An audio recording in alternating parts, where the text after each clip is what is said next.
Hi, I'm Jason Karlawish. I'm a professor at the Perelman School of Medicine. I'm a co-director of the Penn Memory Center, and I lead the Penn program for precision medicine on the brain. Hi, my name is Emily Largent. I'm an assistant professor in the Department of Medical Ethics and Health Policy at the Perelman School of Medicine. Hey, my name is Andrew Peterson. I'm an assistant professor in the Department of Philosophy and the Institute for Philosophy and Public Policy at George Mason University. So wait a minute, Emily, Andrew, what's going on here? This sounds like the setup of a bad bar joke. A nun, a rabbi, and a priest walking down. So a geriatrician, a lawyer, and a philosopher get together, and why is that? Why did it take the three of us to produce this one thing? Well, I think the thing that unites all of our interests in some ways is thinking about people who are vulnerable due to changes in their brain and really by extension their minds, and how they're able to navigate their way through the world. Right. So what's this thing we came up with? So what is supported decision making? Andrew, I'm still trying to figure that out right now. that's why you're Uh, the philosopher. yeah, at the very least, it's a way in which we can think about incorporating folks with cognitive disabilities into decision-making processes that are important for their lives. There's been a long history in the United States of segregating people with disabilities. And the way we've thought about that is in the context of physical spaces, right? Bringing them into the school, desegregating their ability to get into schools or their ability to be in the community as well. But one place in which people with cognitive disabilities seem to be still segregated is in the context of decision making. And that Right. seems to be the Their next step. minds. Right. And that seems to be the next step in which we can desegregate the world, the United States, for persons with disabilities. We can So, bring them so, into so the when I hear decision-making process. segregation, I think lawyers. Emily. Yeah. Yeah, so I mean, I think that when we think about people who maybe don't have full decision-making capacity, oftentimes we resort to guardianship. And the rules around guardianship vary a lot state to state. But the really essential part is that you take somebody who maybe has some impairments to their cognition and functioning, right? Who we would say has reduced or just they don't have decision making capacity at all, and a guardian is appointed to make all the decisions for them. And so I think that's the really important thing to realize is the guardian should hopefully talk to the person that they're taking care of, to the ward, but ultimately the guardian is the decision maker. And Exactly. so They people they are rule. stripped of any decision making rights, right? And They rule. so, right, to Andrew's point, it would be great if we could wrest power back and keep it where it rightfully belongs, which is with the person who has marginal decision making capacity. And so we've been thinking a lot about how we can do that. Hence supported decision making. And that's where me, the doctor, walked in because after Andrew started telling me about this movement in the disability world, and Emily's educating me about thinking about the rights of individuals to self-determine their life. The clinician in me who deals with people with Alzheimer's disease and their caregivers is like, well, this is what goes on all the day in my every day in my practice, namely caregivers and patients working together to make decisions. But we don't give them any guidance. We don't give them any recognition for that. We don't acknowledge at all the role of caregivers as decision makers. It gets even more difficult when people don't have obvious caregivers. For example, people who don't have a spouse or adult children, et cetera. And so I said to Andrew, this is a really neat idea, this idea of supported decision making. It's a way to acknowledge, as Andrew said, the kind of wheelchair for the mind that people with disabling cognitive impairments need. It's not a physical problem, it's a problem of mind that needs support. And so then Andrew turned me on to what was the idea, Andrew? The extended mind? We're getting far away from supported decision making, but what was the idea of the extended mind here? Yeah. I mean, that our minds are not strictly confined to our skin and skull, but can actually extend beyond our skin and skull and intermingle with the minds of others. And if you think about the way in which we make decisions in everyday life, what we're even doing right here when we're interacting with each other, we're sort of meeting of the minds, right? And it's the conversation is, and the topics of our conversation right now are emergent from our three minds getting together, right? And bantering back and forth. And the same is true when it comes to making decisions, right? Oftentimes, we don't make decisions in isolation. We don't lock ourselves when we make important decisions about our own lives, our own healthcare, or about what's going to happen to us in the future. It's a bit unnatural for us to go to the closet, lock ourselves in the closet, and turn the lights off and think really hard about what's going to happen. In fact, what we do is we often ask trusted others for advice about what to and we work with trusted others to sort of come to a decision that's going to be best for you, but best for all as well. And I take that advice that I get from family and friends really seriously, right? That's how we make decisions. And if we think about it in the context of guardianship, guardianship is a bit unnatural in that sense, that we have decisions being made by other people for us. When we're able to potentially be part of the decision making. I mean, that's right. There's a time and place for guardianship, of course, and we can talk about that. But it turns out that if we think about how we make decisions just in everyday life, supported decision making fits with that. So Emily, maybe hammer it home, as you started reading about supported decision making and put pen to paper to write this essay that we had in the Times, just start up front, just real plain and simple. If you had to describe supported decision making to the readers of the New York Times, how would you describe it? Yeah, so in just supported decision making, right? If guardianship is a dictatorship, then supported decision making is all about fostering self-rule. And so what happens is you have somebody who has cognitive impairment or marginal decision making capacity, and they can look around their life and they can identify trusted others, right? The spouse, the friend, the sibling, the adult child, and say, you know what, I would really be able to use help making decisions about. And then they can identify areas of their life where they might benefit from that kind of assistance. And then they can say, and this is the kind of help I want. And they can specify the means by which they would like to get assistance. So I might say to somebody, you know what, I could really use help making decisions about my healthcare, and I'd like you to come to appointments with me to take notes. And if there's a big decision I need to make, you can help me weigh the pros and cons. And importantly, what makes supported decision making, I think, so great is that even though you're getting help from somebody else, the ultimate decision still rests with you. It is your decision. They are there to assist, but they are not making the decision on your behalf. They are rather just facilitating you being able to make a decision for yourself.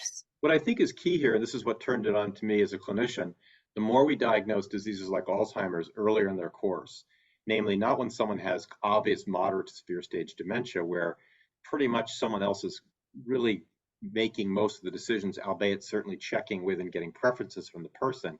But diagnosing people in stages of disease, such as mild cognitive impairment, where there are inefficiencies in day-to-day life because of cognitive problems, in those stages, you want to foster someone's ability to still have a say in what goes on in their life, but you want to recognize that because of amnesia or dysexecutive function, they need someone to help organize things to get to a decision. And, as Emily, as you educated me about this, I began to see how, if this was part of clinical practice, it would be diagnose the disease, even with biomarkers, perhaps prescribe an anti-amyloid drug. There might be one soon. And also say to the person, now we need to set up who's going to support you in making decisions as part of the care plan. And I can see that being, many say, well, of course it's my spouse. But again, it might not always be obvious who it should be. Moreover, especially with adult children, educating them about this is, I think, really helpful, because adult kids tend to be sometimes a little, dare I say, dictatorial maybe, or deeply deferential, either way. In other words, oh, mom makes all, no, actually, she's got problems with memory and you really need to support her here. Or the other way, which is I'm just taking everything over because it's more efficient. So it becomes an interesting practice. And we've been pondering what it would mean to do this in clinical practice, because it would change defaults out in the wider medical practice. Like if someone shows up in your office with a diagnosis of MCI caused by Lewy body disease, Alzheimer's, or whatever, I think a clinician would say, where's the person that supports you in making decisions? You're here on your own. That's okay. And it would change the way clinical practice would unfold. It's not just one doctor, one patient, one clinician, one patient, but oftentimes at least a triad. And Emily, aren't you working on triadic decision making even? Yeah, it's a topic I'm especially interested in, is really thinking, how can we improve communication, not just between a doctor and patient, which is what we often think about, but the doctor, the patient, and that trusted other person that the patient brings with them to appointments. And I think that Andrew's point here is incredibly nice. He talked about the ways in which very few of us ever make decisions in complete isolation. And so I think that supported decision making, and I hope we can destigmatize getting help with decision making once we realize that this is really just about a difference in degree. It's not a difference in kind because of your impairment. It is actually just kind of turning up the volume on voices that have already been in your life who care about you, were involved in decisions already, and now you're just giving them a little bit bigger role to make sure that you're able to preserve your autonomy as long as possible. Right. So what I hear you saying, and this is what Andrew kind of turned us on to, is this dichotomous way of thinking. You have capacity or you don't. There's this vast gray area called marginal capacity, which is the reality with MCI and dementia. And this is the kind of model that would work for people rather than pretending they have full capacity or pretending either way you're committing a harm, pretending they have no capacity. This acknowledges the reality. That's absolutely right. That's exactly the thought that I was having too, is that the way that the law works with regard to guardianship, or the way that we clinically assess capacity, is that we often regard someone as either capable of making their own decisions or not, right? And there's, just as you said, Jason, there's a vast gray area. And you don't have to look to the clinical sphere to detect this. You can actually just think about what it was like when you were growing up as a teenager, right? And then you're let's move on here. And then reaching the age of majority, right? There's often times that we make wise decisions when we're teenagers, and oftentimes that we need some guidance from our parents or trusted others, right? Yeah. And usually the good work of a parent or a mentor at that time is to understand that there's sort of a growing and burgeoning autonomy that's there, and to slowly give more freedom to that individual to make his or her own decisions as they grow and as they mature. There's not sort of a magical time point that we cut off and say, oh, this person is able to make the decisions on their own. No, it's actually a slow process in which that autonomy is earned, so to speak, or is gained. And I think most of us know when we've reached that point when we stop going home for dental appointments. But I think one thing I want to push back on you, Andrew, is I like that as an explanatory analogy, but I don't think of my older patients as adolescents. Absolutely. No, that's absolutely right. Yeah. And it's only used as an illustrative point that we've all experienced this before, this kind of relationship before, this decision-making relationship in the non-clinical space. And it just turns out that we can use that kind of thought, that kind of dynamic in the way in which we're thinking about the clinical space too. But you're absolutely right. We're not trying to think about patients as children in this case. Having said that, non-clinical spaces makes me think back to Emily here, because we've chatted about how, it's all very well in medicine to have this model, and I think it really will be a revolution in medicine akin to informed consent and other practices in ethics that transform the way we do medicine. But what about other spaces like law, banking, the other big decisions in life? How would supported decision-making transform some of the ways that those very important life decisions are done? Yeah, I mean, in states that have formally recognized this, you might write up a supported decision-making agreement, and then you could take it to your banker or to your lawyer, and you would be able to get space in an appointment for somebody to come and join you. There would be ways to share information with them that otherwise privacy laws or fiduciary responsibilities would keep people from sharing. And ideally, there would be other accommodations too. You would have maybe more time set aside so that you could involve that person in the decision-making process. I would hope that you would provide some plain language material so that people could really understand what was being said and facilitate their involvement in the decision.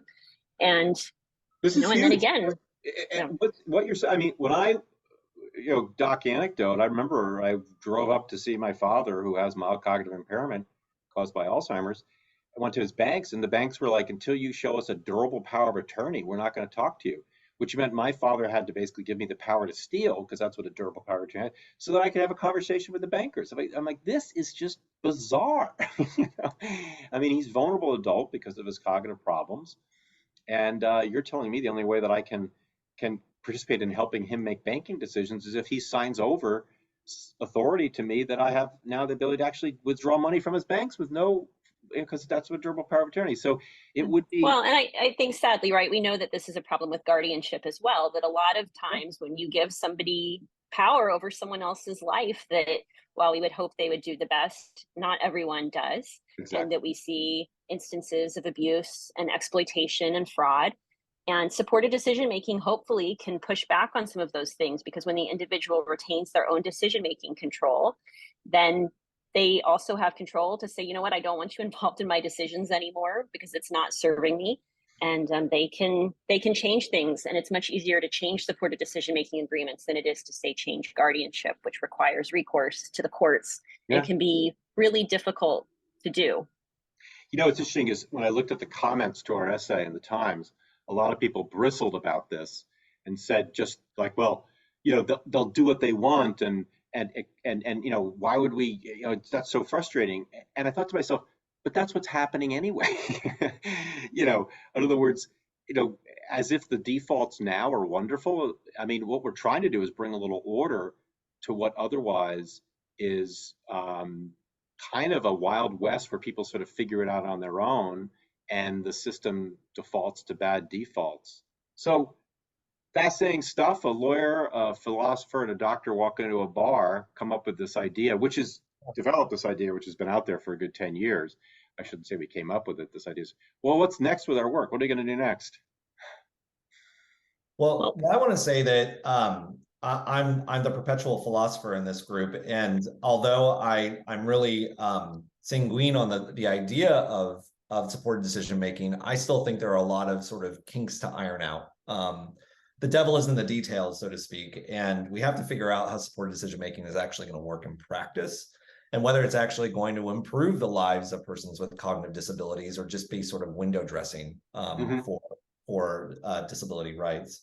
One issue, of course, is like trying to think of when guardianship is appropriate and when it's supported decision making is more appropriate, right? As I said earlier, there are certainly times when guardianship is warranted, right? And for instance, when we think about a person who's comatose or in a vegetative state, surely those individuals can't participate in supported decision making despite having cognitive disabilities. Can't participate in. Yeah. Or right, can't, yeah. We could also think of certain kinds of decisions too that we might be a bit more uncomfortable using the process of supported decision making work, supported decision making. Say, for instance, life and death decisions, right? Yeah. Um, Or big ticket money decisions that could lead to, you know, loss of wealth that people need to have. Exactly. And that's not to say that we need to like have, you know, hard lines between support decision making and guardianship. It's just that I, for one, have intuitions that there's something that's amiss here and details that need to be worked out. And I think that that's the future, at least in my head, about the philosophical foundations of support decision making, trying to make this When I distinction. think of details to work out, I think of Emily, who's nothing but detail Yes, oriented. of course. What's next for yes, us? I think that there are really two tracks, and they're happening simultaneously, and hopefully they keep pace with each other. So one is just like Andrew said, we need the research to happen to understand this. And we're involved in some of that at the Penn Memory Center, which is incredibly exciting that we're developing a supported decision-making toolkit for older adults, and we'll see how it helps and hopefully improves the lives of patients and care partners who come into the Memory Center. But the other thing that's happening is that supported decision-making is here, so we can conduct the research, but Texas in 2015 passed the nation's first supported decision-making law. Most recently, in late 2022, California signed a supported decision-making law, and there have been about 14 other states in between those two that have signed on to this. And so there are a number of states where people can go out now and they can have a legally recognized supported decision-making agreement that they can use. So It's while we have happening. the research, it is happening. And I think too, there was just a hearing recently in the Senate Special Committee on Aging where, senators had the chance to talk about supported decision making as an alternative to guardianship. So what I'm hoping is that we can support those policies, right? Support the supported decision making, because I do think it's a powerful tool to help preserve the autonomy of people with cognitive disabilities. And at the same time, we really need to make sure that we're doing the research that Andrew outlined so that we can make this tool as successful as possible for the Yeah. people that it's intended to help. Yeah. I mean, as I've said, I think that what supported decision making will be to medicine and wider culture as informed consent was beginning in the 1970s, 80s, and advanced care planning was. In my own practice, courtesy of your work, Andrew, and our conversations, Andrew and Emily, you know, I talk about mind and mind support openly now with patients and caregivers. And I find that it really helps them say, that is what's going on here. And that's what we have to do, you know. And so I look forward to translating this work back into practice for the care, diagnosis, and treatment of older adults with progressively disabling cognitive impairments. Well, so with that, guys, that was a lot of fun. It was great to see it in print, up on the big screens, and even in print, the old-fashioned way, black and white on paper. It was kind of cool. Thank you so much, Andrew and Emily, for helping to move that along. It was a lot of fun to write that piece.